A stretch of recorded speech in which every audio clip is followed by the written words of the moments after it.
de commencer ce temps d'échange.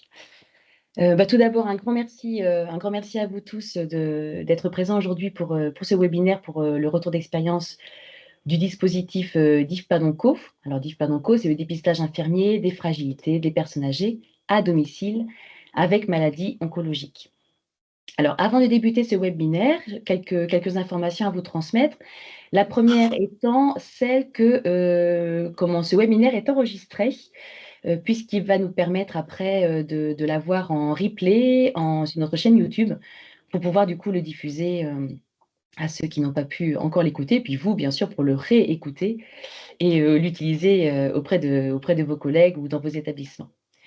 Donc ce temps de webinaire, ce webinaire a été organisé par le comité de pilotage de ce dispositif, à savoir l'URPS infirmier, Onco Normandie, et puis également NES, Normandie Santé, avec l'appui de l'ARS Normandie, et que je remercie aussi d'être présent aujourd'hui avec nous. Alors, ce temps de webinaire va être partagé en 3 étapes, en 3 parties. Donc tout d'abord, un temps de présentation ou de rappel, pour ceux qui connaissent déjà le dispositif, par Fabienne Guabeau, qui est infirmière libérale et présidente de l'URPS Infirmier Normandie, et puis moi-même, coordinatrice régionale UCOG et également IPA au Centre François Baclès. La deuxième partie sera celle d'un retour d'expérience de professionnels de santé qui ont pu du coup expérimenter le DIF-PADONCO dans leur pratique, hein, aussi bien les médecins prescripteurs, IPA prescripteurs, que infirmiers libérales et également infirmières coordinatrices dans le cadre de ces dispositifs. Et enfin, en dernière étape, nous prendrons un temps d'échange tous ensemble autour de questions-réponses. Et d'ailleurs, à ce titre, eh bien, je vous propose, au fil des premières étapes du webinaire, de prendre le temps de noter vos questions dans la partie conversation, donc sur la droite en haut à gauche pardon, de l'écran. Et puis Poppy Evenden, ma collègue qui est avec moi, prendra note des questions et si besoin les posera aux intervenants au moment venu. Sinon, on les garde évidemment pour le temps d'échange à la fin de ce webinaire. Voilà, en espérant que déjà ce soit clair pour vous déjà. Voilà, donc du coup, je vous propose de commencer par cette première étape qui est celle de la présentation du dispositif. Alors, tout d'abord, ce dispositif a été créé suite à un appel à projet de l'INCa. C'était en 2021, sur la thématique de l'amélioration du parcours de santé des personnes âgées face au cancer. Donc, c'est un appel à projet qui est promu par Onco Normandie, qui a permis donc de mettre en place cette expérimentation qui est innovante et unique en France. Et donc, du coup, qui a permis dans un premier temps, grâce à ce financement INCa, de mettre en place, on va le voir tout à l'heure, tout plein d'outils de communication, on verra ça tout à l'heure donc. Et puis en plus, ça a été relayé par un financement FIR-URPS de l'ARS depuis 2023. Ce financement a permis de créer un poste d'assistante administrative pour coordonner le dispositif et également d'allouer la somme de 22 € par dépistage réalisé par les infirmiers libéraux. Bonjour à tous. Effectivement, hein, pour relayer le projet INCa et en tant que partenaire d'Onco Normandie, l'URPS a donc demandé un fonds FIR pour continuer à régler le dépistage des infirmières libérales au domicile des patients. C'est un acte qui n'est pas du tout dans le conventionnel aujourd'hui, donc qui nous a obligés effectivement à demander un soutien financé par l'ARS et que l'on remercie encore aujourd'hui, car nous avons toujours ce fonds FIR à disposition pour continuer ce projet. Donc l'objectif, c'est évidemment d'approfondir le repérage des fragilités des personnes âgées atteintes avec un traitement de cancer, avec 3 types de dépistage, long codage, on l'expliquera un peu plus loin, mini-cog, les antécédents de chute et les fragilités sociales. Et donc l'objectif était évidemment d'impliquer les infirmières libérales qui sont j'ai presque envie de dire aujourd'hui les derniers professionnels de santé à intervenir au domicile du patient. Donc 95% du temps infirmier des infirmières libérales se passe au domicile des patients. Donc voilà l'intérêt pour lequel les infirmières étaient sollicitées dans ce projet. Alors le contexte, c'est que, en fait, vous le savez ou sinon je vous en informe, le G8 encodage est un outil de dépistage des fragilités qui est recommandé par l'INCa, l'Institut national du cancer, depuis maintenant plus d'une dizaine d'années. Il est recommandé pour, du coup, être fait, en amont, du traitement oncologique, choisi pour le patient, pour, du coup, dépister les fragilités et surtout filtrer les patients qui ont besoin d'avoir une évaluation, approfondie, une évaluation gériatrique approfondie. Comme je vous le disais, cet outil qui est fortement recommandé par l'INCa, qui est oui, fortement conseillé par l'INCa, malheureusement n'est pas référencé suffisamment dans nos fiches RCP, puisque d'après le DCC normand, il n'est tracé que dans 10% des fiches. Et puis aussi, on sait que dans certains établissements, c'est difficile d'intégrer le G8 encodage voilà, dans un remplissage standard au moment des consultations. Donc du coup, au regard de ce contexte et au regard de nos réflexions communes avec l'URPS, c'est comme ça en fait qu'on a réfléchi à un travail en commun pour justement intégrer autrement ce G8 encodage dans le parcours du patient, autrement que à travers les professionnels de santé des établissements. Donc, comme je vous le disais au préambule, hein, la place privilégiée des IDEL au domicile des patients, mais aussi leurs compétences en termes d'évaluation et de connaissance du domicile, va leur permettre donc d'appréhender un temps d'échange privilégié avec les patients pour faire cette évaluation. Et c'était aussi un moment, je dirais, important pour valoriser le temps, le travail quotidien des IDEL au domicile des patients, puisque c'est ce type de dépistage, notamment tout ce qui est fragilité au domicile des patients, c'est notre quotidien. Donc, ça va nous permettre donc de repérer les personnes âgées les plus fragiles, détecter les complications éventuelles et de mettre en œuvre des interventions adaptées via une valorisation tarifaire à 22 €. Alors, nous allons vous proposer un extrait de la vidéo que nous avons créée pour ce dispositif, avec l'appui, encore une fois, de Normandie Santé. Donc, c'est un extrait simplement voilà, pour vous expliquer, pour vous rappeler en tout cas ce que c'est que le DIFPA-DONCO. Le médecin remet à Jean l'ordonnance de ce dépistage, à réaliser par un infirmier à domicile. Il indique son adresse mail pour recevoir les résultats ou l'adresse mail de l'infirmier de parcours. Le médecin traitant du patient peut aussi remettre la prescription. Jean appelle son infirmier libéral habituel ou le cabinet le plus proche de son domicile. L'infirmier libéral contacte l'URPS infirmier de Normandie pour la création de son compte Normuni via Normandie Santé. Son compte Normuni lui permet de se former sur e-learning afin d'obtenir son attestation pour pouvoir réaliser cet acte. Puis, l'infirmier planifie le rendez-vous avec Jean, si possible, dans les 7 jours suivant la remise de l'ordonnance. Et réalise le dépistage au domicile de Jean, sur une durée de 30 minutes environ. L'infirmier complète directement les résultats du test sur son application mobile thérapie. En quelques clics, l'infirmier envoie le résultat au médecin via Thérapie ou MS Santé. Soit un mail d'alerte. Il prend connaissance du résultat en cliquant sur le lien pour se connecter à Thérapie ou à sa messagerie de santé. Le médecin peut ensuite orienter Jean, selon les besoins, vers des professionnels de soins oncologiques de support et éventuellement vers une équipe gériatrique. Un compte-rendu sera envoyé aux professionnels impliqués dans cette prise en charge, tels que le médecin traitant. Voilà, donc en résumé, ce dispositif est donc fait pour tous les patients âgés de plus de 70 ans et atteints d'un cancer. La prescription peut être faite par son médecin référent, par un IPA. Le dépistage au domicile est donc, vous l'avez compris, évidemment fait par un infirmier libéral qui est contacté au préalable par l'URPS pour du coup avoir les codes d'accès et la formation adaptée pour pouvoir prétendre faire ce repérage au domicile. L'analyse ensuite du résultat, enfin le résultat pardon, est envoyé au médecin référent, à l'équipe d'oncologie référente, pour l'analyse d'un résultat et l'orientation d'un patient selon les fragilités vers les soins oncologiques de support ou alors selon les besoins identifiés, une équipe gériatrique. Donc on vous l'a déjà dit, le repérage au domicile Les fragilités comportent 3 volets importants. Le premier, c'est le dépistage des fragilités gériatriques par le G8 encodage, voilà, qui est donc l'inévitable G8. Mais on le sait, celui-ci est davantage tourné vers des problèmes plutôt nutritionnels.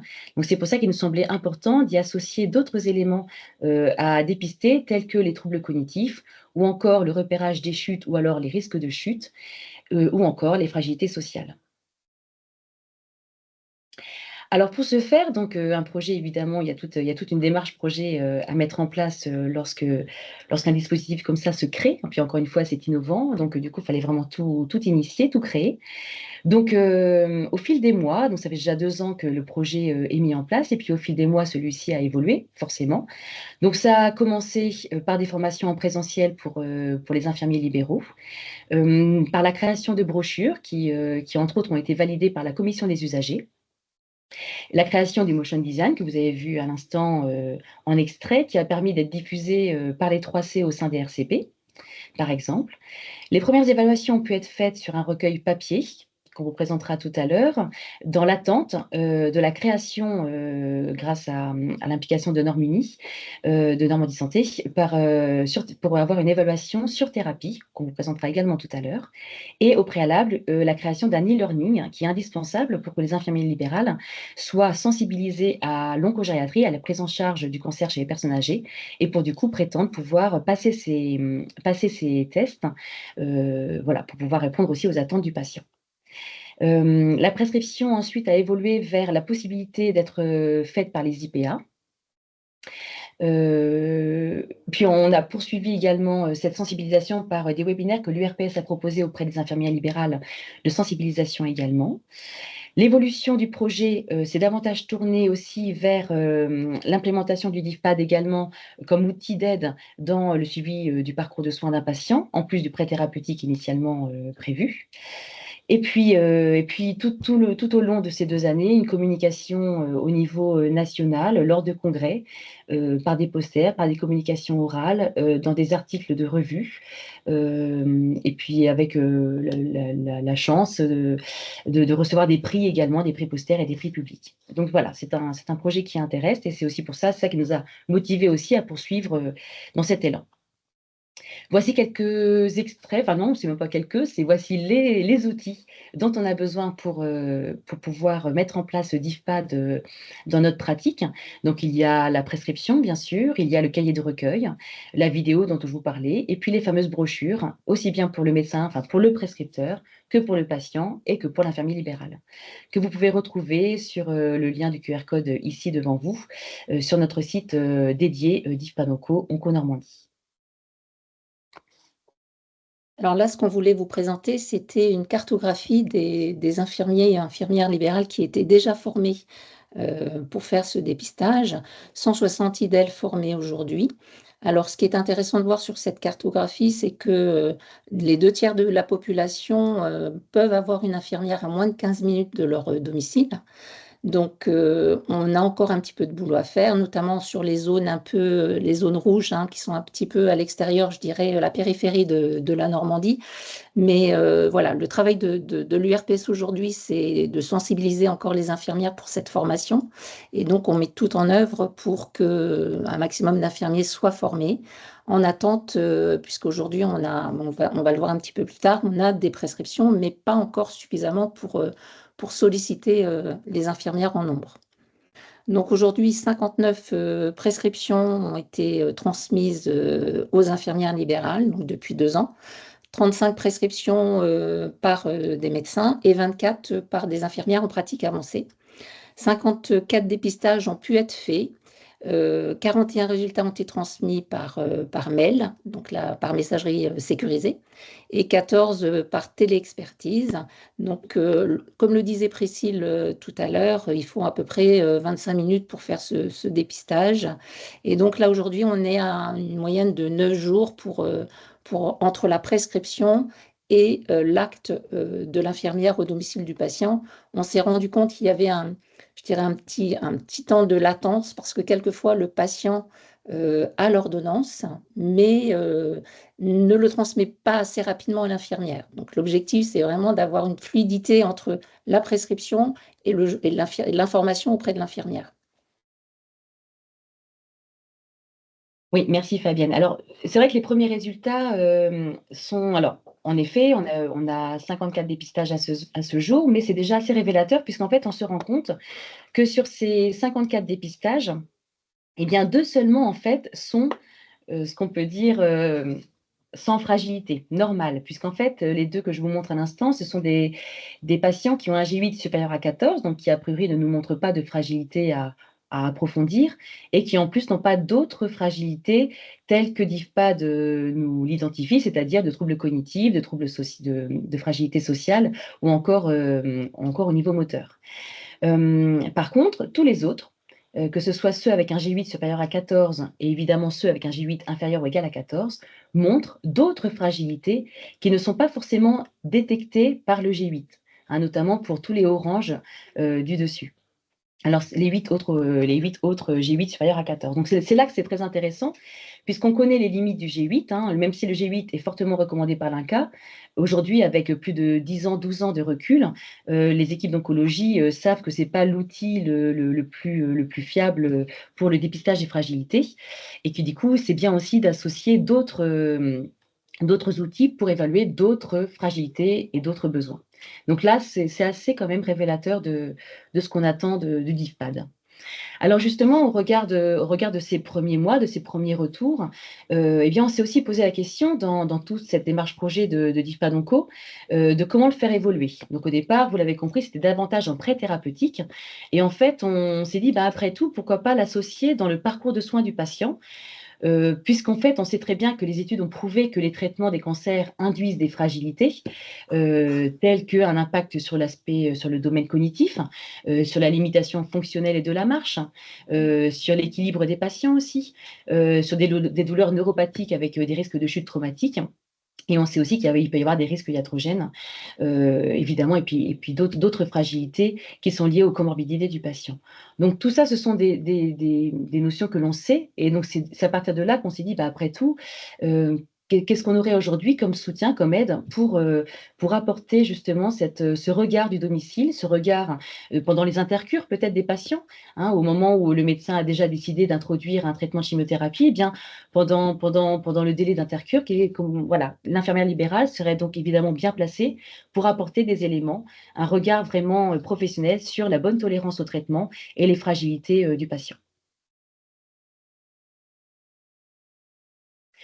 Donc du coup, voilà, on a fait évoluer ce parcours du patient que je vous ai présenté au tout début, avec donc l'implémentation du DIFPAD Onco, qui peut être fait donc en pré-thérapeutique, mais aussi comme outil de repérage des fragilités, qui ne pourra que enrichir évidemment le suivi des professionnels de santé en établissement. Voilà pour cette première partie. J'espère que déjà ça vous a apporté un éclaircissement sur ce dispositif. En tout cas, peut-être qu'aujourd'hui, dans ce webinaire, on n'aura pas le temps de tout approfondir, hein, puisque il est censé durer seulement 1 heure.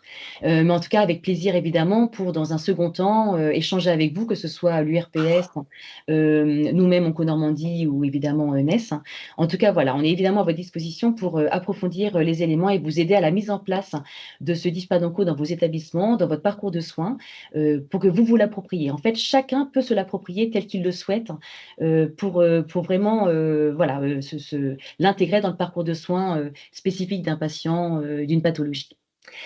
Alors maintenant, on va passer à la deuxième étape de ce webinaire, qui concerne maintenant le retour d'expérience et les perspectives de ce DIFPAD Onco. Donc, je remercie vraiment sincèrement les personnes ici présentes.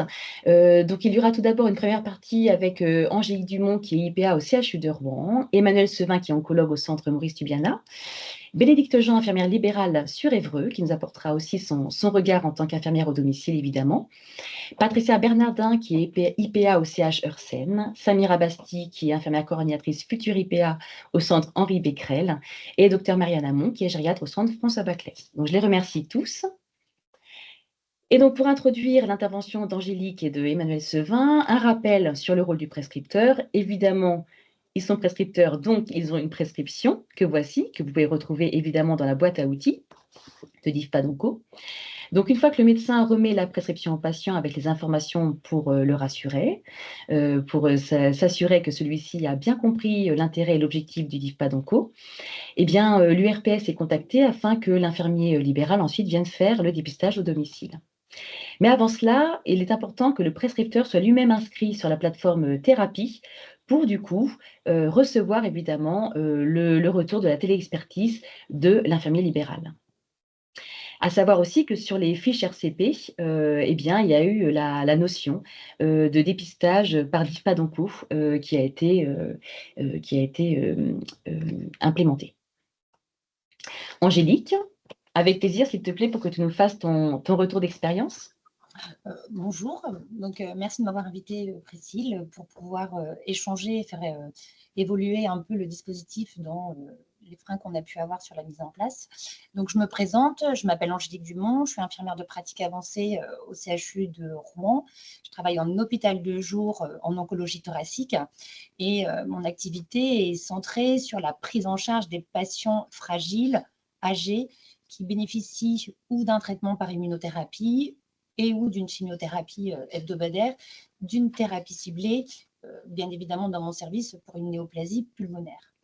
Donc nous, suite à l'intervention de Priscille sur une de nos rencontres, on a décidé de pouvoir intervenir dans le développement du DIFPAD, je dirais un peu dans les débuts. Donc on a commencé en janvier 2023 et on s'est appuyé des coordinatrices du service, comme le dispositif n'était pas très connu ni des patients, ni des médecins prescripteurs, ni de la population infirmière. On a décidé en fait en RCP que les infirmières coordinatrices allaient identifier les patients âgés de plus de 70 ans et que par mon intermédiaire, j'allais pouvoir réaliser les prescriptions pour à la fois soulager également les médecins qui ne connaissaient peut-être un peu moins le dispositif et puis que les infirmières coordinatrices puissent à la fois expliquer aux patients en les appelant dans un premier temps pour leur expliquer le dépistage et le pourquoi et le comment de ce dépistage et de pouvoir récupérer les coordonnées de leur infirmière habituelle sur lequel on voulait s'appuyer pour que ce soit justement une infirmière proche du patient et qui allait pouvoir acter auprès du patient tout au long de son traitement. Et dans un deuxième temps, les infirmières coordinatrices de ce fait-là appelaient les infirmières libérales pour expliquer le DIFPAD, ce qu'il en était, comment se former. Et puis, ça permettait aussi un lien ville-hôpital de pouvoir nous dans le service, de pouvoir s'annoncer, de déjà donner nos numéros de téléphone et de dire que s'il y avait une problématique avec le patient, avec des prescriptions, de finalement commencer déjà à avoir ce lien ville-hôpital. Je vous dirais que dans les premiers temps, ça a été un petit peu compliqué d'expliquer aux patients, de dire bah, bonjour, on va rentrer chez vous, on veut voir si vous mangez bien, si ça se passe bien pour vous. Je dirais que au départ, les premiers patients que j'ai pu rencontrer, ne serait-ce qu'en consultation avant qu'on mette le dépistage DIFPAD et pour lequel on voulait déjà faire un dépistage diététique en service, me disaient mais j'ai 70 ans, j'ai 75 ans, je mange bien. Qu'est-ce que vous voulez? Je mange bien. J'ai toujours bien mangé et je mange bien. La seule chose, c'est qu'une fois qu'on est plus âgé, une fois qu'on est malade, on peut avoir des carences, on peut avoir des difficultés d'apport. Donc, il a fallu déjà expliquer en premier temps sur les patients le pourquoi du comment de ce dépistage et puis et de dire aussi parfois pour certains, ils avaient l'impression d'avoir une intrusion dans leur domicile parce que l'infirmière qui vient faire la prise de sang, qui vient distribuer des médicaments, reste, je dirais, une intervenante extérieure, mais pouvoir se poser, s'asseoir et rentrer dans l'intimité des patients, pour certains, ça pouvait poser un peu plus de problèmes. Et quant aux infirmières, il fallait leur expliquer qu'il y avait une formation, mais que justement, la relation pouvait être différente et qu'elles pouvaient engager une activité, des connaissances et des compétences différentes. Donc, on s'est appuyé de mes collègues coordinatrices pour pouvoir utiliser ça. On a eu quand même, bon, le truc c'est qu'on était un peu nous dans les débuts du dispositif, donc il était très peu connu. Donc on a eu surtout des problématiques pour que les infirmières se forment au départ pour leur expliquer. Et le plus gros de notre problème, ça a été le timing. Parce que finalement, les patients, nous, on envoyait directement l'ordonnance aux infirmières infirmières de ville, on ne passait pas par le médecin.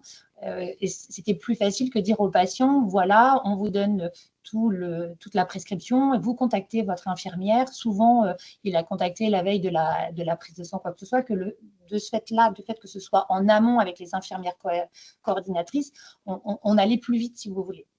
Le problème, c'est que comme elles n'étaient pas formées, il fallait le temps qu'elles trouvent le temps de se former, comme elles étaient plusieurs en cabinet, le temps que l'une se libère pour pouvoir faire aussi le DIFPAD, etc. On a eu vraiment une grosse problématique de temps au départ. Les patients arrivaient en service et le DIFPAD n'était pas encore réalisé. Après, dans le second temps, quand on a pu avoir des DIFPAD, la deuxième problématique était de pouvoir récupérer le dépistage, où il était envoyé par fax, où il était envoyé sur thérapie mais le prescripteur n'était pas identifié, donc au final, je ne recevais pas de message comme quoi le DIFPAD était réalisé. Et en plus, parfois, c'était sur une messagerie non sécurisée. Donc, il y avait aussi cette problématique de pouvoir l'avoir et de quand l'avoir et de pouvoir intervenir. Donc, on a pu voir là, par rapport à cette diapo-là, on a pu de cette là identifier vraiment les freins et les leviers. Donc, de tout ce que je peux vous dire là sur les freins, donc nous, on a trouvé le moment opportun, c'était plutôt par rapport à l'infirmière de pouvoir l'indiquer. Dans notre parcours, il est très difficile, en fait, sur l'oncologie thoracique, que le patient annonce la maladie, sachant, et après disent on va aussi vous dépister. On est obligé de faire des examens complémentaires avant d'annoncer le cancer du poumon. Donc, sur les examens ou les consultations de première consultation, on ne peut pas leur dire déjà d'office on va faire un dépistage. Il faut qu'on attende vraiment la NAPAT pour savoir s'il y a une problématique et s'il y a vraiment un cancer avant de lancer les choses. Ce qui fait qu'il a fallu attendre après les RCP. Et nous, au niveau traitement, souvent la RCP, consultation, et le traitement peut commencer une semaine après la consultation. Donc, il y a vraiment un temps de timing. Donc, au niveau des freins, de tout ce qu'on a pu retenir, donc, il y avait le moment opportun, le temps accordé pour présenter le DIFPAD, donc que ce soit le médecin le jour de la consultation ou les infirmières quand elles doivent appeler le patient. Le temps de coordination EDEC a été très important dans les premiers temps puisqu'il a fallu beaucoup de temps pour l'expliquer parce que les infirmières n'avaient pas encore eu toutes ces réunions, n'avaient pas encore eu toutes ces informations. Donc, le retour du dépistage était un petit peu compliqué. Et parfois, pour moi-même, dans les premiers temps aussi, pour m'inscrire à thérapie, ça a été très compliqué le temps que l'équipe puisse m'appuyer. Et bien évidemment, comme vous pouvez le voir, la difficulté de récupérer cette chose-là. Mais malgré tout, bon, on a continué, malgré les problématiques, de pouvoir je dirais, s'accrocher à ce dispositif parce qu'on a vu que les leviers étaient quand même intéressants. Donc, il y avait une meilleure connaissance du patient, il y avait ce lien ville-hôpital qui enfin s'instaurait avec des numéros de téléphone, et puis il y avait l'organisation des soins de support lors de la venue qui pouvaient être prévus en amont. Pour l'infirmière libérale, ça a été un peu compliqué dans la formation, dans le délai de réalisation du dépistage et le temps accordé au dépistage et les transmissions, comme j'ai pu vous dire. Bien évidemment, les retours sont plutôt assez sympathiques parce qu'il y a la relation qui se crée différemment avec cette approche auprès du patient, d'autres compétences et puis une formation qui est différente. Et en e-learning aussi, c'est peut-être plus facile pour elles de pouvoir accéder sur un e-learning plutôt que de devoir se déplacer. Et ça leur permet d'avoir une diversification au niveau de l'activité. Le patient, lui, dans les départs, comme j'ai pu vous l'exprimer, c'était son intimité, c'était un petit peu compliqué. Et puis, parfois, il ne se rend pas compte lui-même qu'il y a une fragilité. Donc, de pouvoir appuyer dessus, c'est un peu compliqué. Et lui-même, d'accorder, ils sont toujours très, très occupés, nos patients. Le levier des patients, il a vu, lui aussi, que la relation était différente avec l'infirmière et qu'il y avait une meilleure prise en charge. Et juste pour dire... et pour conclure, avant ma petite phrase, c'est que là, on avait un peu lâché, et je vais faire très court, on avait un peu lâché les coordinatrices parce que on a vu qu'avec la carte, maintenant, il y avait plus d'infirmières de formées. Et juste pour un exemple de la semaine dernière, c'est le médecin, l'oncologue, qui, au moment de sa consultation d'annonce, a donné les flyers, a donné la prescription. Et en fait, la patiente est arrivée une semaine après, le DIFPAD n'était pas fait. On l'a appelée pour savoir quelle avait été la problématique. Et en fait, la patiente n'a même pas identifié que pendant la consultation, il y avait eu le DIFPAD de données, qu'il fallait l'organiser avant de venir. Et de ce fait-là, on va dire que c'était le flop par rapport à ça. Mais je suis plutôt positif dans le développement et c'est pour ça que je disais que chaque grand accomplissement sont réunies, et non par la force, mais par la persévérance, et c'est pour ça qu'on est tous là. Et que bien évidemment, Rome ne s'est pas fait en un jour, mais que grâce à nous tous, à notre intervention et puis notre investissement vis-à-vis de nos patients, je pense que dans le futur, on pourra vraiment s'appuyer, que ce sera un bon outil. Merci. Merci beaucoup, Angélique. En tout cas, ce qui est rassurant, c'est que vous n'avez pas baissé les bras. Alors, on ne prétend pas se comparer à Rome, mais en tout cas, c'est bon, en tout cas, merci infiniment pour ton implication dès le début, vraiment, et de nous avoir permis de faire évoluer le dispositif. Et voilà, en tout cas, un grand merci. Et non, nous non plus, on ne désespère pas. Et voilà, on espère que, en tout cas, ce retour d'expérience va aider d'autres professionnels à y voir plus clair déjà dans cette mise en place. Je vais passer directement la parole à Emmanuel Sevin.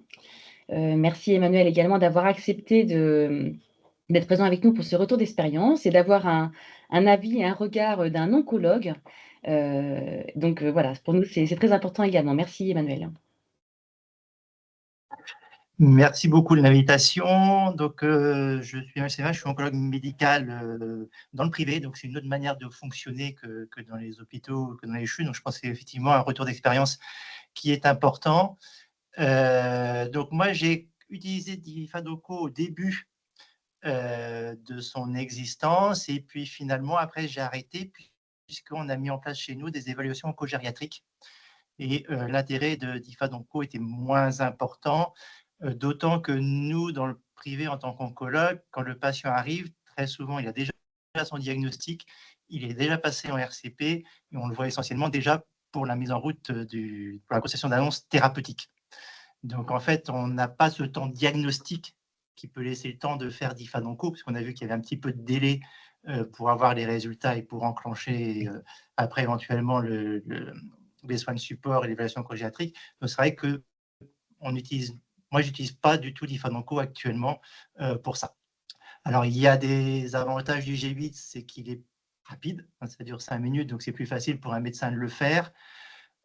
Par contre, il y a un impact important de la dénutrition sur le résultat, et c'est vrai que ça fausse très probablement le G8. Et puis, c'est beaucoup de déclaratifs. Donc, en fait, voilà, le G8, effectivement, n'est probablement pas un outil fiable pour le dépistage des fragilités chez le sujet âgé. Alors, c'est vrai que nous, on le remplit à peu près à 50% chez les patients de plus de 75 ans dans l'établissement, mais effectivement, on n'en retrouve que 10 à 15% dans les RCP, parce qu'il faut remplir une case, et puis c'est un patient qu'on a déjà vu, donc comme on a les RCP, on estime qu'on n'a pas besoin de mettre le G8 dans les RCP. Difadoco, moi, je le verrais beaucoup, de mon point de vue, au moment du diagnostic du patient. C'est-à-dire c'est soit chez le médecin généraliste, soit chez le spécialiste d'organes qui fait la coloscopie, qui fait un geste, et où il y a une suspicion de cancer. Et je pense que c'est à ce moment-là que Difadoco rentre complètement dans le processus d'évaluation du patient, puisque après, il va y avoir l'étape de la RCP, et je pense que Difadoco apporte beaucoup plus que le G8 dans ces discussions. Voilà ce que je pouvais dire, moi, de mon retour d'expérience. C'est vrai que moi, je ne l'utilise plus du tout actuellement, Difadoco, mais je pense qu'il peut être utilisé en amont, en fait, de la RCP et au moment du diagnostic. Et je pense qu'effectivement, en ville, les médecins généralistes et les spécialistes d'organes qui n'ont pas accès à une évaluation oncogériatrique, parce qu'à la clinique du Parc, les spécialistes envoient directement en évaluation oncogériatrique sans faire le G8 et sans faire de Difadoco. Dès qu'ils s'aperçoivent que le patient est un peu fragile, ils l'envoient directement sans pré-screening, en fait. Parce que c'est plus rapide, c'est plus simple. Merci beaucoup Emmanuel. Alors, s'il y a une question, on pourrait éventuellement en prendre une pour Angélique et pour Emmanuel. Et puis, Emmanuel, c'est vrai que du coup, la remarque sur le médecin de ville est très intéressante parce qu'on avait contacté évidemment aux prémices du projet, l'URML est tout à fait au courant de ce dispositif, mais ça nous incite peut-être davantage à reprendre contact avec eux parce qu'ils n'avaient pas donné suite à notre...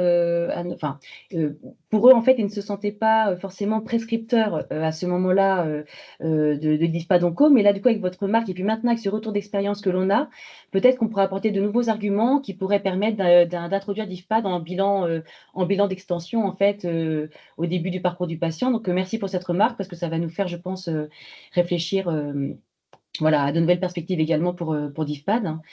Est-ce que Oui, ça Pardon? remet le médecin traitant Oui, au milieu de la prise en charge de son patient, oui, oui, tout à en fait. fait. C'est lui qui déclenche le bilan. Donc je pense que c'est Voilà. aussi très, très important. Tout comme on a mis l'infirmière libérale, hein, dans ce parcours ville-hôpital, eh bien ça enclenche également, ou alors ça réintroduit en tout cas, le médecin, tout à fait. Je me permets Emmanuel, parce que je crois qu'il n'y a pas de question, Poppy? Si, il y a une question. Ah, il y a une question. Alors je laisse Poppy la formuler. Vas-y, si tu veux. Merci. Alors, la question nous vient de Latifa qui nous demande si les IDE azalées ou les IPA azalées dans les PSLA peuvent être formés et ou sollicités. Alors, je vais peut-être laisser Fabienne répondre à cette question. Alors, les IDE azalées ne vont pas au domicile des patients. Les IPA pourraient effectivement faire, les IPA libérales pourraient faire le dépistage. La seule problématique aujourd'hui, c'est qu'on a très peu d'IPA libérales sur notre territoire. On est aux alentours d'une dizaine d'IPA libérales sur toute la Normandie. Donc, ça ne va pas résoudre le problème du temps de dépistage de ces patients au domicile. Ensuite, les IDE azalées, pour compléter un petit peu, sont en règle générale aussi infirmières libérales. Donc voilà, elles font partie des infirmières qui sont d'emblée formées sur notre territoire. Merci Fabienne. Et on Alors, pourrait les payer, on ne pourrait les régler que dans ce cadre-là, puisque les infirmières azalées sont des salariés, donc elles ne pourraient pas bénéficier du fonds FIR. merci Fabienne. Alors, je vous propose de poursuivre, puis de toute façon, on reprendra vos questions à la fin du webinaire avec plaisir. Voilà, donc là, après ces 2 premiers retours d'expérience, je vous propose maintenant d'avoir le regard de l'infirmier libéral. Alors voilà, pour rappel, donc l'infirmier libéral arrive bien sûr, après, que le patient ait été informé, de ce DIFPAD onco à effectuer au domicile. Comme je vous le disais, enfin comme on vous le disait avec Fabienne en introduction, l'infirmier libéral doit au préalable, être formé, hein, suivre une formation de sensibilisation une formation pardon, à l'oncogériatrie qu'on a créée sur le e-learning, de eLearness. Et puis du coup, à la suite de ça, elle reçoit une attestation, de formation, qui lui permettra donc de pouvoir faire, ce dépistage, ce repérage au domicile du patient. Et voilà, et du coup, pour ensuite, aller au domicile du patient, bien évidemment, pour faire ce recueil, sur, la télé enfin sur l'application, Thérapie pour la téléexpertise que vous voyez, défiler devant vous. Donc, Bénédicte, Jean qui va intervenir dans quelques secondes, pourra nous dire justement comment est-ce qu'elle procède au domicile. Chacun a ses méthodes, mais pour nous, voilà, pour nous, c'est très important que ce soit sécurisé, que ça passe par cette téléexpertise que vous voyez devant vous. Et suite à ce recueil, suite à ce retour, l'infirmier libéral est donc payé à hauteur de 22 €. Voilà. Je laisse la parole à Bénédicte. Bénédicte, je vous laisse vous présenter, s'il vous plaît, et puis nous faire un premier retour. Bonjour Bénédicte, un premier retour de votre expérience. Bonjour, je m'appelle Bénédicte Jean, je suis infirmière libérale à Évreux, sur le quartier de la Madeleine. J'ai effectué deux repérages IFPAD onco environ début 2023. Le premier, j'ai été contactée par l'URPS qui m'a donc incité à faire cette formation pour pouvoir prendre en charge le dépistage. Donc formation, j'ai fait un petit peu dans la foulée. C'est assez rapide, assez sympathique comme formation. C'est pas du tout chronophage. Par rapport à d'autres formations qu'on peut faire en e-learning, celle-ci passe vraiment très bien. Et donc après, comment ça s'était passé? J'avais les coordonnées de la patiente, donc j'ai pris contact avec la patiente pour la prise de rendez-vous. J'ai commencé à lui expliquer un petit peu par téléphone ce que j'allais venir faire parce qu'elle était très angoissée. Les deux étaient très, très angoissées, elles se demandaient vraiment ce que j'allais venir faire. Elles avaient l'impression ça allait être un peu intrusif, que j'allais rentrer chez elles, voir si tout allait bien. C'était comme si elles passaient un test. Donc de même, au domicile, il a fallu que je remette, avant de commencer le dépistage, il a vraiment fallu que je les rassure bien, bien leur expliquer tout bien leur expliquer, qu'on se mette dans un endroit calme.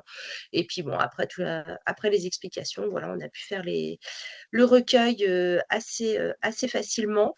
Moi, j'ai pris le parti de faire d'abord un recueil sur papier, dans un premier temps, chez la patiente. J'ai trouvé ça plus... je sais pas comment dire ça. Vous avez Ouais, oui, plus adapté que d'être sur mon téléphone à rentrer dans un tout petit écran thérapie et voilà. Et donc après, une fois rentrée chez moi, j'ai dû rentrer toutes les données sur thérapie. J'étais plus à l'aise de tout noter. J'ai pu noter vite fait sur le papier. Et même, bon, je partais du principe que les personnes âgées, tout ce qui est un petit peu informatique et compagnie, c'est pas très très parlant pour eux. Voir que j'avais des recueils papier, bon, bah, ils regardaient, ils voyaient ce que je cochais. Donc voilà, je les ai bien rassurés. Puis les deux se sont bien passés. J'ai une des deux patientes que j'ai vues, alors qu'elle, bon, elle était complètement perdue et elle pensait que j'allais venir pour régler plein de soucis qu'elle avait à son domicile. Donc il a fallu vraiment que je recadre dans quel contexte je venais. Elle n'était pas du tout actrice de sa maladie. Elle pensait que j'allais venir pour m'occuper de ses courses, de sa chaudière. Ça avait été assez folklorique entre guillemets, mais bon, après on a pu voilà se poser. Faut quand même penser à prendre un petit peu de temps. C'est pas quelque chose qui est fait rapidement au domicile du patient, parce que c'est vrai que là on n'est plus l'infirmière qui vient pour donner des médicaments. Là on rentre vraiment dans la vie un petit peu plus intime de la patiente. Alors il y a des choses quand c'est des patientes qu'on connaît depuis longtemps, c'est des choses auxquelles on pourrait presque répondre à leur place, on le sait. Et puis il y a des choses un peu plus où on a vraiment besoin. L'horloge, c'est vrai que bah, on a des surprises. Ça donne des surprises le, le test de l'horloge. Et alors ça les perturbe quand ils n'arrivent pas à mettre les chiffres au bon endroit. Je sais que j'ai une dame, elle était, oh là là, mon Dieu, j'y arrive plus, mais c'est pas grave, on s'inquiète pas, c'est pas grave. Donc voilà, faut bien se reposer dans le contexte. Mais bon, ça s'est bien passé et moi, je trouve intéressant ce repérage, je le trouve vraiment très intéressant. Et en effet, je pense qu'il y a quelques petites choses, notamment pour tout ce qui est thérapeutique, ça peut permettre aussi de faire remonter à long cours une surveillance et une distribution des thérapeutiques par une infirmière peut être nécessaire. Voilà. Est-ce que, du coup, vous avez donc suivi cette formation sur l'oncogériatrie?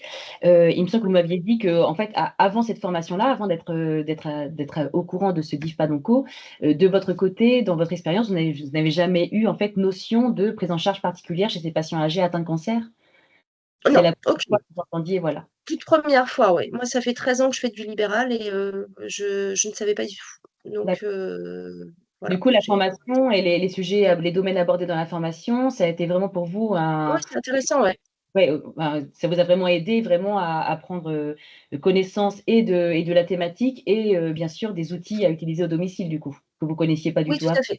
D'accord. Oui, oui, oui, tout à fait. La formation, oui, franchement, la formation était vraiment très bien. C'est vraiment elle est vraiment très très bien faite avec des exemples, avec des tests, ça nous repositionne bien et c'est pas juste des choses à lire et un petit quiz à la fin. C'est vraiment, elle est vraiment intéressante cette formation. Merci Bénédicte. Alors, je me suis permis de rajouter deux petites phrases, c'était suite à notre entretien téléphonique. Si vous voulez les lire vous-même, Bénédicte, si vous voulez.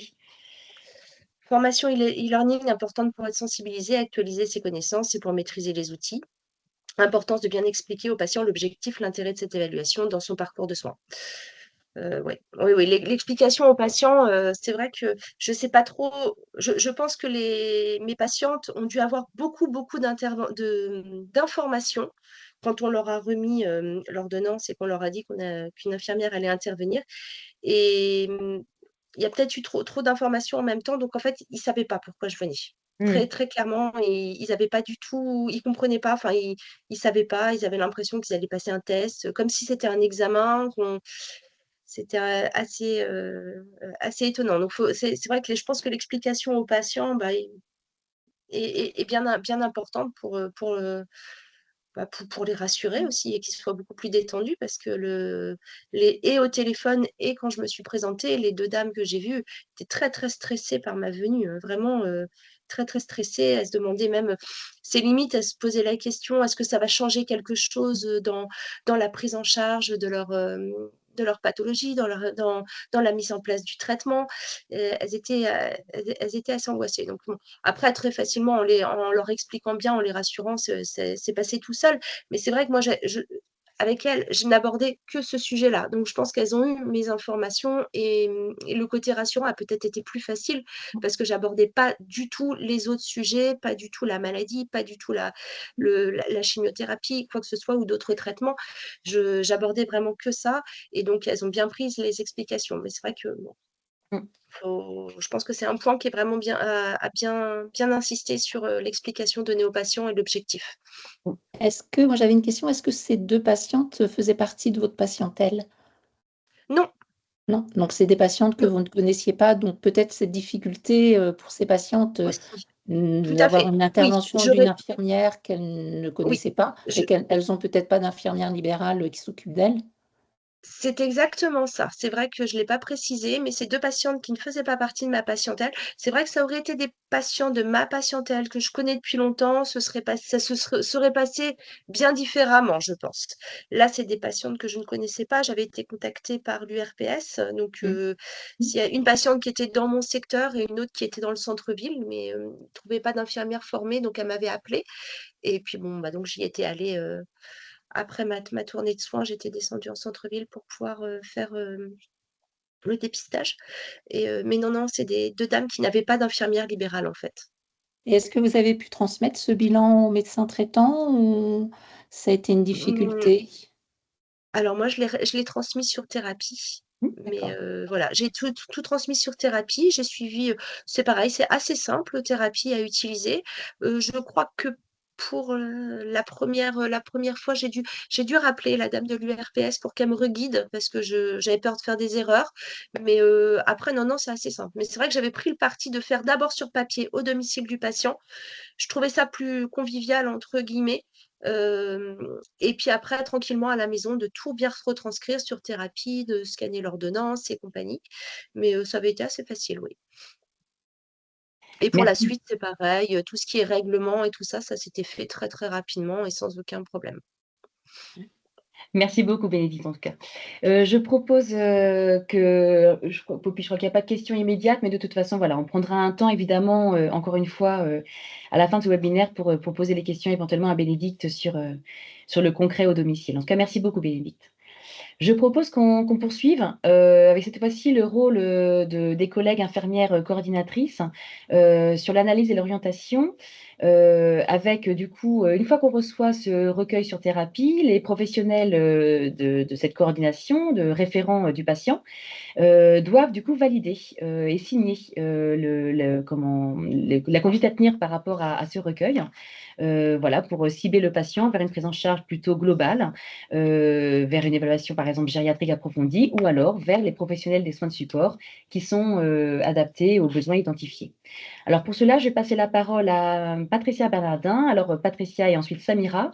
Donc Patricia et Samira, s'il vous plaît, comme on est pris par le temps, merci de bien respecter le timing. Merci beaucoup. Je me permets à vous de le dire. Très bien, merci. Bonjour à tous. Moi, je suis Patricia Bernardin, donc infirmière à l'hôpital d'Évreux en oncologie en pratique avancée. Nous, le dispositif DIFPAD, en fait, on l'a plutôt mis en place à partir plutôt de mai 2023, après aussi une rencontre avec les membres de l'URPS. Ça a été plutôt cerné sur l'équipe d'oncologie, donc plutôt des dépistages qui ont été faits en pré-thérapeutique, mais plutôt post-RCP au moment de l'annonce. On a communiqué en interne avec l'équipe au moment des staffs et des RCP, auprès des équipes de chirurgie et des pneumos. Au total, il y a eu 10 dépistages sur le secteur 27, 5 sur l'hôpital et 5 aussi sur des patients qui habitent dans le secteur 27, mais qui sont traités surtout au CHU de Rouen et sur Becquerel.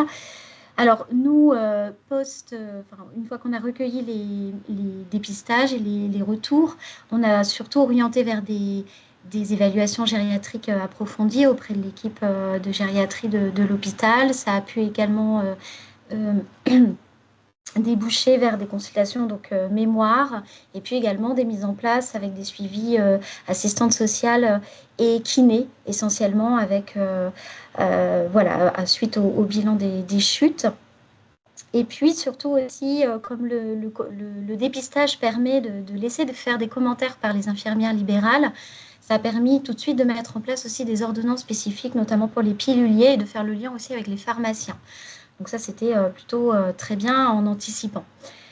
Maintenant, si on se pose la question et on fait un petit état des lieux des freins et des leviers par rapport à ce dispositif, même si effectivement on n'en a pas eu beaucoup des dépistages, mais néanmoins, il y a plusieurs points sur lesquels il faut qu'on réfléchisse, notamment sur la méthode, puisqu'il y a une implication médicale qui reste insuffisante.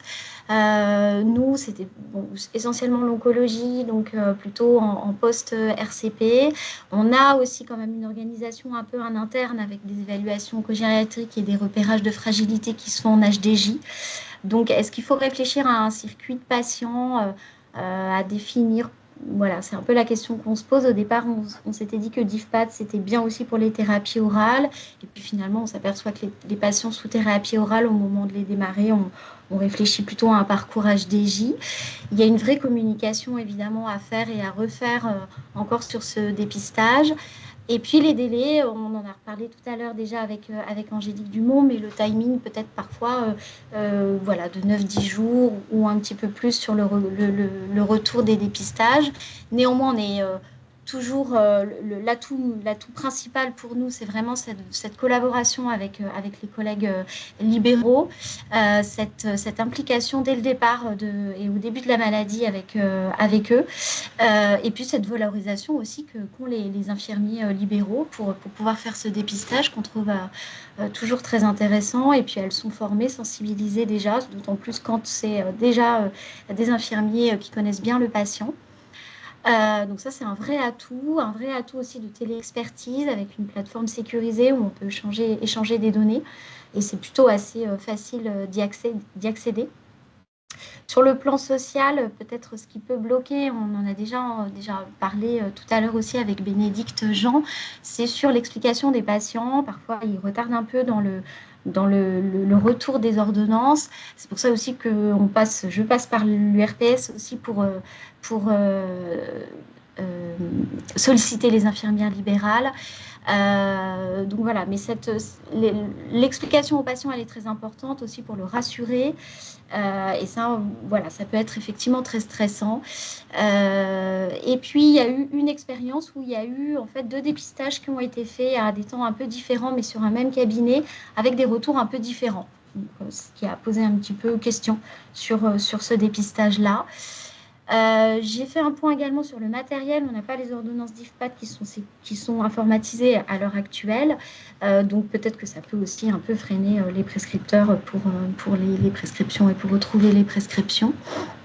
Et puis on reçoit encore des dépistages qui sont faits par mail. En fait, on les reçoit par mail et non pas sur la plateforme. Donc ça peut aussi, ça nous pose un petit peu souci. Voilà, sur le plan humain, on va dire aussi, en interne, on a quand même un turnover d'infirmiers coordinateurs ou programmateurs ou de programmation qui changent un petit peu en ce moment et qui du coup peut-être sont moins on va dire formés ou sensibilisés en tout cas au DIFPAD. Donc ça, c'est encore un point à refaire et à communiquer. Et puis, il y a une organisation quand même au sein de l'hôpital qui est plutôt, après l'encodage, à mettre en place de manière assez précoce en HDJ des dépistages de fragilité, des soins de support. Donc, ce qui explique peut-être qu'on fait moins appel à DIFPAD. Et puis, sur le secteur 27, il y a aussi les équipes mobiles de gériatrie à domicile qui réalisent des évaluations gériatriques aussi complètes et qui transmettent après à l'unité mobile de gériatrie et en oncologie également. Donc, ce qui fait que, voilà, on peut aussi expliquer le fait que les prescriptions se font moins. Donc voilà pour ma partie. Merci Patricia. Alors c'est un exemple qui nous montre bien justement que le DIFPAD doit aussi, enfin voilà, c'est l'intérêt que chaque établissement s'approprie le DIFPAD comme il peut en fait, avec les ressources humaines qu'il peut, au niveau de la coordination, au niveau aussi des équipes oncogériatriques déjà en place. Donc justement, c'est encore une fois, voilà, ça nous montre en effet les freins, mais évidemment aussi les leviers que sur ton établissement, tu as pu aussi mettre en valeur. Alors, je vais passer Exactement. dès maintenant, merci beaucoup Patricia, je vais passer la parole à Samira, qui elle aussi sur son centre Henri Becquerel à Rouen a aussi ce retour d'expérience. Samira, merci beaucoup d'être là également. Merci. Je te, Oui. je te passe la parole. Vas-y, je t'en prie. Merci. Oui, bonjour. Alors, moi, c'est Samira et je suis infirmière aux soins de support au centre Henri Becquerel à Rouen. Donc, en fait, on a mis en place le DIFPA de fin 2022. Et je m'étais dit qu'il était intéressant peut-être de passer sur un cas concret pour que vous puissiez voir sur l'utilisation. Le dispositif avait été présenté au sein de tous les départements, oncologique, hémato et chirurgie. Et effectivement, comme il a déjà été dit plusieurs fois, tous les professionnels prescripteurs ne se sont pas forcément accaparés et n'ont pas forcément retrouvé d'utilité directe ou de bénéfices tout de suite directs pour leurs patients. Toutefois, ça a beaucoup intéressé les chirurgiens scénologiques et là, actuellement, on a eu quand même déjà une petite trentaine de dépistages réalisés pour des patientes âgées atteintes d'un cancer du sein. Donc, en fait, ça, c'est un dépistage qui a été fait cette année. Je trouvais que c'était intéressant parce que c'était plutôt, voilà, il était fluide et il montrait aussi l'intérêt et le bénéfice que ça apporte pour les patients, pour le parcours et pour les professionnels de santé qui l'entourent. Donc, une dame de 84 ans, chez qui avait été découvert un cancer du sein fin janvier 2024, qui avait eu un G8 qui avait été réalisé lors de la première consultation avec le chirurgien Séno, qui avait lieu fin février, le 28 février. Le chirurgien sensibilisé au G8, qui le fait systématiquement, avait un G8 altéré et donc a décidé d'emblée de prescrire le DIFPA-DONCO. À savoir que l'ordonnance, j'ai eu la chance de pouvoir l'intégrer assez facilement et rapidement dans le logiciel informatique, donc il est accessible pour tous les prescripteurs de Becquerel en un clic. Je trouvais qu'il était aussi important de communiquer avec les assistantes médicales qui sont quand même importantes aussi et qui sont en contact direct avec les patients les chirurgiens vont en consultation et qui font beaucoup aussi dans le lien et dans le relais. Donc en fait, là, le dépistage avait été réalisé. L'ordonnance avait été remise à la patiente le 28 février lors de la consultation. Elle l'avait transmise à son infirmière libérale le 2 mars, donc 3 jours après, 2 février. L'infirmière avait d'emblée contacté l'URPS pour en savoir plus sur le dispositif qu'elle ne connaissait pas forcément. Elle s'est formée via la plateforme de e-learning dans la journée et elle a réalisé le dépistage le lendemain. C'était l'infirmière de la patiente, donc elle connaissait la patiente aussi. Et la transmission s'était faite non pas sur Thérapie, mais via une boîte mail sécurisée sur Mailise. Donc en fait, moi j'avais reçu ça puisque j'avais été habilitée par les prescripteurs de Becquerel à recevoir et à orienter les patients en fonction des résultats, en les informant bien évidemment et en l'insérant tout de suite dans le dossier médical du patient. Et donc là, le dépistage, il est hyper riche. Il nous apprend plein de choses. Il nous refait le G8 qui a beau être effectivement sujet à critiques tout à fait pertinentes, mais qui peut quand même interpréter au-delà de l'aspect quantitatif de manière qualitative, peut nous apporter aussi pas mal d'éléments. Là, on avait l'infirmière nous avait dit que la patiente avait chuté une fois, une chute avec gravité probablement, donc il y avait quelque chose à aller explorer de ce côté-là. Elle avait eu un test physique qui était plutôt correct, mais il y avait une notion aussi de fragilité sociale qui émergeait. Il y avait une aide ménagère qui était en place pour le mari de la patiente qui était dépendant, qui avait pas mal qui avait un plan d'aide à domicile, mais pas la patiente en elle-même.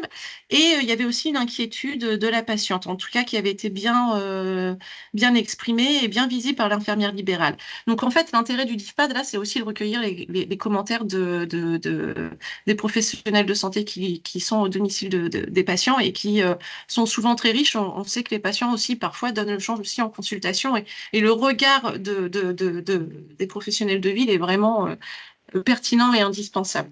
Donc, après ce dépistage-là, quelle orientation faire? Eh bien, logiquement, avec les fragilités qui avaient été repérées, il aurait été conseillé et recommandé d'orienter vers une évaluation gériatrique approfondie, parce que plusieurs points à approfondir et à évaluer de manière plus globale et plus poussée. Malheureusement, les ressources locales faisaient que nous n'avions pas d'accès à ce moment-là, dans les délais souhaités, à une évaluation gériatrique par des professionnels de la gériatrie, mais on avait pu du coup mettre en place très précocement. Est-ce que tu peux mettre la diapo d'après, Priscille, s'il te plaît? En tout cas, avant toute chirurgie, avant toute intervention, on avait pu mettre en place les professionnels des soins de support. Voilà, donc en fait, ça c'était un peu le raisonnement qu'on a eu ici. Voilà, qu'est-ce qu'on fait sur le plan social, sur le plan physique? Il y a un risque de chute qu'il faut probablement aller étayer, approfondir. Qu'en est-il sur le plan thymique? La patiente avait chuté, s'était fracturé l'épaule droite, elle devait être opérée du sein droit. Donc il y avait aussi quelque chose peut-être à prendre en considération et de manière vraiment importante sur le plan de l'autonomie, de la dépendance de la patiente. Donc comme je vous le disais, on n'a pas pu avoir d'évaluation gériatrique dans les délais impartis, mais on a organisé dans la foulée un hôpital de jour soins de support où la patiente a pu venir pour rencontrer plusieurs professionnels des soins de support. Elle a eu un bilan kiné, elle a pu voir l'assistante sociale, elle a pu voir le médecin physique. Il y a eu vraiment, du coup, derrière, la mise en place très précocement, avant toute intervention, avant toute thérapeutique liée au cancer, de mesures pour essayer de corriger, de maintenir et d'améliorer l'état de la patiente sur ce plan plus général. Voilà. Donc, je peux avoir la diapo suivante, s'il te plaît, Priscille? Donc, en fait, comme je vous disais, à Becquerel, on a à peu près une trentaine de patientes de plus de 70 ans qui ont bénéficié de ce dépistage, que en pré-thérapeutique, pas dans le suivi et intégré dans le parcours. Alors, j'ai pas mis de point faible parce que vraiment, ça a bien fonctionné dans cette... il faut bien le souligner quand ça fonctionne. Les chirurgiens qui l'ont prescrit une fois, 2 fois, ils le prescrivent, hein. Ils y retournent parce qu'ils ont vu le bénéfice pour eux. Pour eux, parce qu'ils ont déjà une charge de travail qui est quand même conséquente, et pour le patient, ce qui est aussi primordial. Voilà, comme je vous disais, ça nous permet d'orienter précocement vers des évaluations gériatriques quand c'est possible dans les délais, ou vers la mise en place vraiment de soins de support adaptés et d'aide précise. Donc tout ça, c'est enclenché avant le parcours de soins oncologiques, avant le traitement, donc c'est plutôt... voilà. Et pour les chirurgiens, ça leur permet aussi souvent d'étayer parfois une intuition ou quelque chose sur des patients qu'ils sentent un peu fragiles, mais ils n'ont pas forcément envie d'aller vers une évaluation gériatrique approfondie parce que c'est plus long, parce que dans les ressources qu'on a, c'est pas forcément envisageable dans le temps imparti, mais ça leur apporte des éléments pour mobiliser les professionnels de santé qu'on a, nous, dans nos ressources internes. Il est important, je pense, par contre, de préciser, parce que j'ai eu le cas aussi à plusieurs reprises probablement lié à une méconnaissance, le DIFPAD ne se substitue pas à une évaluation gériatrique approfondie. Par contre, il permet, quand il y a des évaluations gériatriques qui sont demandées derrière, d'étayer et d'envoyer des demandes qui sont déjà riches, en fait, et qui ont des données qui sont parlantes et qui sont très utiles pour les gériatres et pour les équipes de gériatrie. Donc voilà, c'est tout ce que je voulais dire. Merci Samira. Voilà, donc écoute, c'est parfait pour la transition avec le projet que Marianne Hamon va nous présenter maintenant. C'est la perspective que le Centre François Baclès propose en expérimentation. Donc c'est l'exemple du parcours Rosage. Marianne, je te laisse la parole. Bonjour à tous. Donc, je vais vous présenter un projet de parcours à destination des patients de plus de 80 ans à qui on fait le diagnostic initial d'une tumeur du sein. C'est un projet expérimental. C'est une expérimentation. C'est un parcours qui s'appelle Rosage, l'association de Rose, Octobre Rose et Âge en rapport avec effectivement la population âgée. En fait, ce parcours, il est dédié à la prise en charge initiale du cancer du sein de la femme et de l'homme âgé de plus de 80 ans. Dans le parcours, il y a une consultation d'annonce du résultat de la biopsie par le radiologue ou à l'extérieur du centre. Et ensuite, il y a une rencontre, je détaille le parcours. Il y aura une rencontre du patient au cours d'une HDJ, d'une seule HDJ, avec l'oncologue, le chirurgien et le binôme médecin, infirmier d'oncogériatrie. Et au cours de cet HDJ, il y aura un staff pluriprofessionnel qui permettra de proposer le plan de soins personnalisé en fonction de l'évaluation des trois professionnels, des trois professionnels médicaux et de l'infirmière qui seront présents à cette réunion. Et entre ces deux temps d'évaluation, entre la consultation d'annonce du cancer au patient et cet HDJ rosage, nous faisons appel en fait au dispositif DIFPAD pour évaluer au domicile du patient les fragilités et nous permettre de mieux orienter dans cet HDJ le patient. Donc l'objectif du DIFPAD dans ce parcours, c'est d'identifier en complément de l'outil encodage les fragilités avec une évaluation dans l'environnement habituel du patient, qui est aussi assez informatif en fait, puisque le G8 effectivement c'est du déclaratif, c'est dissocié finalement de l'environnement du patient, et on sait que dans notre évaluation oncogériatrique, l'évaluation de l'environnement est importante. Ça permet de proposer des actions pour le bon déroulement du plan de soins du patient et de réajuster assez précocement, en fait, s'il y a besoin de soins de support. Hein, toutes les interventions avant la mienne ont souligné ça, c'est qu'en fait, on peut intervenir de façon précoce sur les soins de support nécessaires au bon déroulement du plan de soins.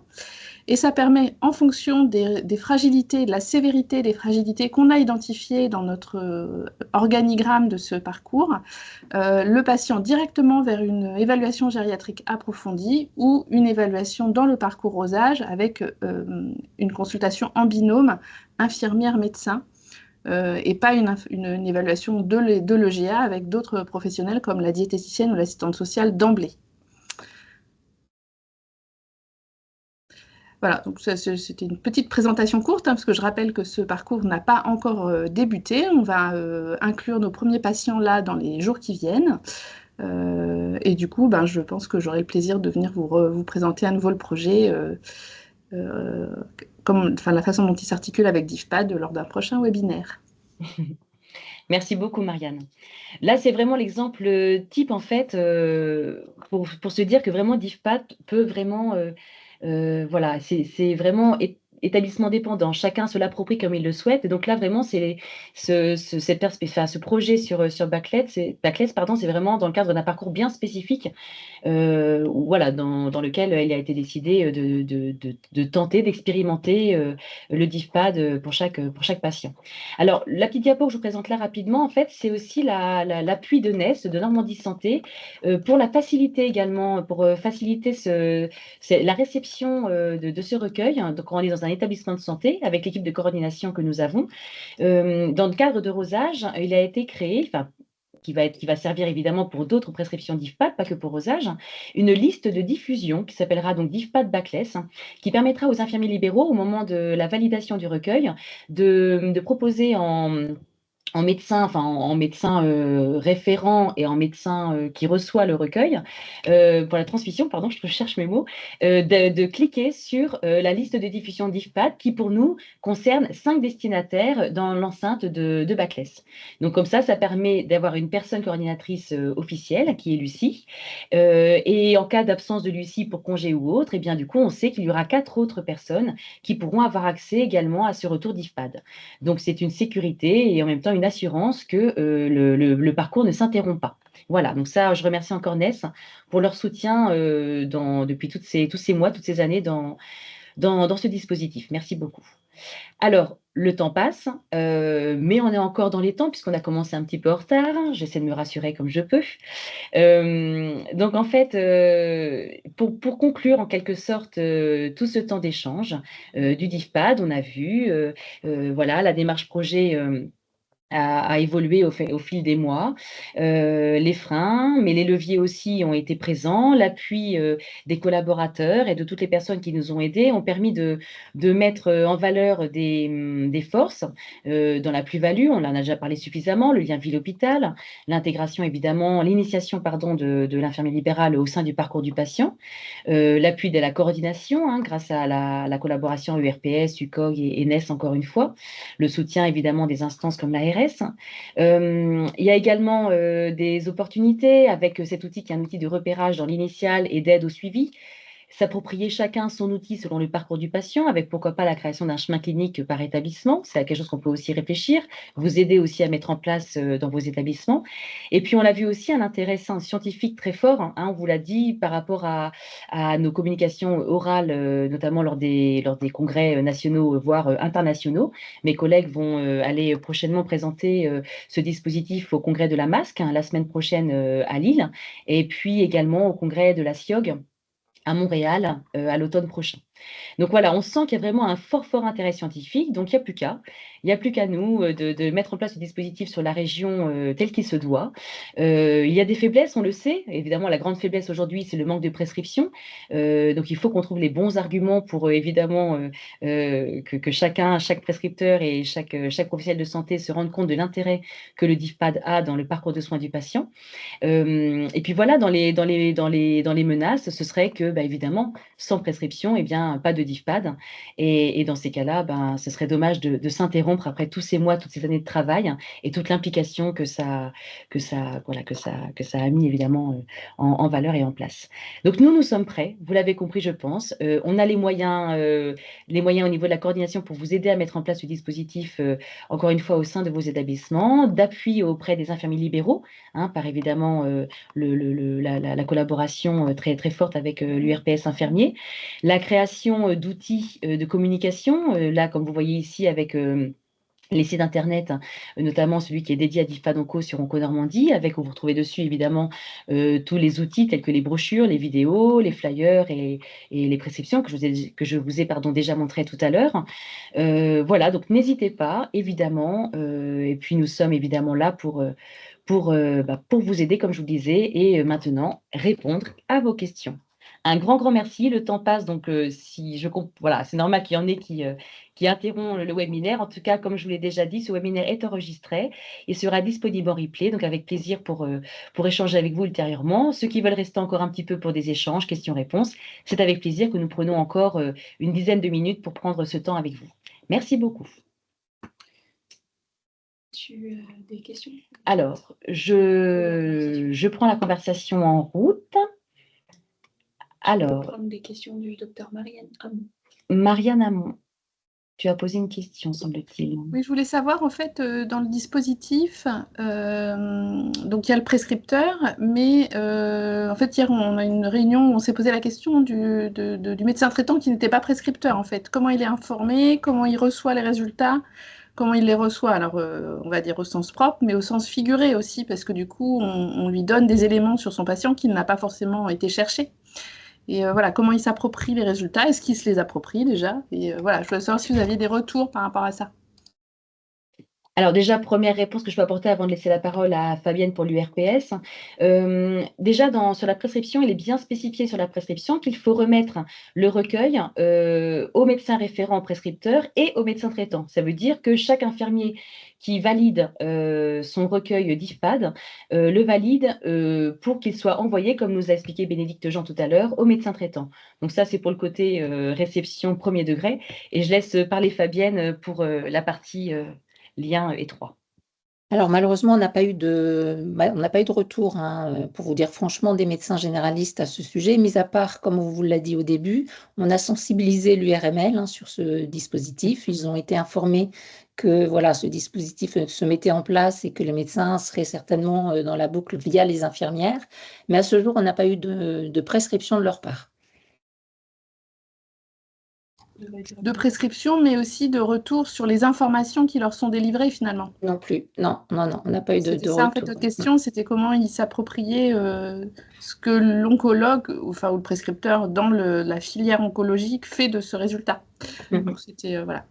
Non, mais merci pour ta question, Marianne, parce que comme on le faisait remarquer tout à l'heure aussi par l'intervention d'Emmanuel Sevin, oncologue, concernant aussi l'implication peut-être du médecin traitant dans le DIFPAD, ça nous renvoie à ce souhait de revenir vers eux pour réfléchir peut-être justement déjà à ce lien-là dans la prescription du DIFPAD et puis du coup évidemment dans comment est-ce qu'eux ont perçu la réception de ces premiers DIFPAD qui leur auront été envoyés. Donc, merci de ton... C'est vrai que l'ensemble des interventions, elles valorisent le lien ville-hôpital avec les infirmières, donc c'est très, très important, parce qu'effectivement, elles sont en première ligne des moyens mis au domicile pour la surveillance des traitements, le suivi des traitements, mais c'est vrai que le médecin traitant, il est parfois aussi exclu, hein, c'est ce qui nous renvoie aussi hein, de cette prise en charge oncologique. Et voilà, c'était... Non, mais c'est très bien. Après, oui, complètement, Marianne. Après, l'objectif du DIFPAD, c'est évidemment le lien avec l'hôpital, c'est un des premiers objectifs. Et puis, évidemment, de mettre en place les soins oncologiques de support adaptés aux besoins identifiés. Donc, ce sont des soins qui sont davantage mis en place en établissement de santé, en lien avec la structure, enfin, avec l'équipe oncologique du patient. Quoi qu'il en soit, le médecin traitant, par le biais des comptes rendus médicaux, est informé évidemment de l'évolution des fragilités, en tout cas de la perception des fragilités du patient, mais ça n'empêche qu'en effet, notre réflexion doit évoluer. Peut-être même s'ils n'ont pas forcément montré au premier abord leur souhait de s'impliquer davantage, en tout cas l'évolution du projet, comme je disais tout à l'heure, mérite à ce que justement on les en informe et que du coup ils puissent voilà, en prendre connaissance pour eux-mêmes aussi évoluer dans ce dispositif. Merci en tout cas. Y a-t-il d'autres questions que vous souhaiteriez qu'on aborde? Je vois qu'on a parlé des IFSI dans le chat. Alors, sur la région, depuis plusieurs années, hein, évidemment, on intervient dans une dizaine d'IFSI en tout sur la région avec mes collègues Bérangère et Samira. Évidemment, nous évoquons les fragilités des patients, le dépistage et le repérage des fragilités. Depuis que DIFPAD existe, on les en informe également en ciblant davantage ceux qui souhaitent être libéraux.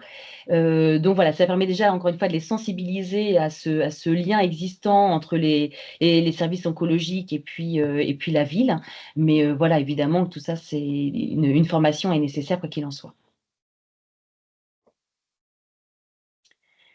Est-ce que, voilà, parmi les personnes présentes, vous avez peut-être d'autres questions qui vous viennent? N'hésitez pas à le mettre dans le chat.